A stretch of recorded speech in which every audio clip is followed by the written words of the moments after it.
श्री राम जी का विवाह और राज्याभिषेक दोनों ही शुभ मुहूर्त देखकर शास्त्रों के अनुसार विधि पूर्वक संपन्न किए गए थे। फिर भी न तो उनका वैवाहिक जीवन सुखद रहा और न ही राज्याभिषेक पूर्ण हो सका। विवाह के तुरंत बाद उन्हें वनवास मिला और राज्याभिषेक के दिन ही उन्हें राजमहल की जगह वन की ओर प्रस्थान करना पड़ा। यह सब विधि का विधान था। जब इस दुखद परिस्थिति का कारण पूछा गया तो महर्षि वशिष्ठ जी ने कहा, सुनहु भरत, भावी प्रबल बिलखी कहेउ मुनिनाथ, हानि लाभ जीवन मरण यश अपयश विधि हाथ। हे भरत, भावी बहुत बलवान होता है, हानि लाभ जीवन मरण यश अपयश सभी विधाता के हाथ में है। मनुष्य चाहकर भी भाग्य को नहीं बदल सकता। श्री राम जो धर्म के मूर्तिमान स्वरूप हैं, जिनके जीवन का प्रत्येक क्षण मर्यादा और सत्य की मिसाल है, वे भी अपने भाग्य को नहीं टाल सके। उन्हें वनवास मिला, पत्नी सीता को खोना पड़ा और अंत में उन्होंने स्वयं सरयू में जल समाधि लेकर अपनी लीला का समापन किया। श्री कृष्ण जिन्हें योगेश्वर कहा गया, जिन्होंने गीता में कर्म, ज्ञान और भक्ति का मार्ग बताया, वे भी अपने कुल के विनाश को नहीं रोक सके। उनके यादव वंश में आपसी कलह से एक दूसरे का संहार हुआ। महादेव शिव जो महामृत्युंजय के अधिष्ठाता हैं, वे भी अपनी प्रिया सती की मृत्यु को नहीं रोक सके। त्रिकालदर्शी होकर भी वे विधि के विधान को नहीं बदल सके।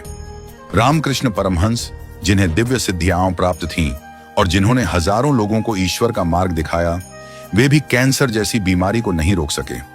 उन्होंने कहा था, यह शरीर नश्वर है, आत्मा ही अमर है। रावण जिसके पास अपार बल और ज्ञान था, जो शिव का भक्त था, वह भी अपने अहंकार के कारण नाश को नहीं टाल सका। कंस जो जानता था कि श्री कृष्ण उसका अंत करेंगे, फिर भी विवश था।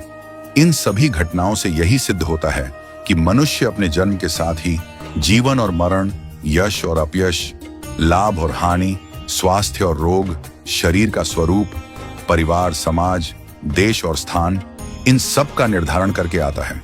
मनुष्य को यह भ्रम होता है कि वह सब कुछ नियंत्रित कर रहा है, लेकिन वास्तव में सब कुछ ईश्वर के संकेत से ही चलता है।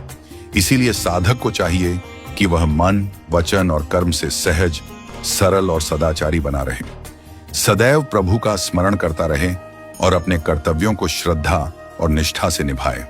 मुहूर्त न जन्म के लिए तय होता है, न मृत्यु के लिए।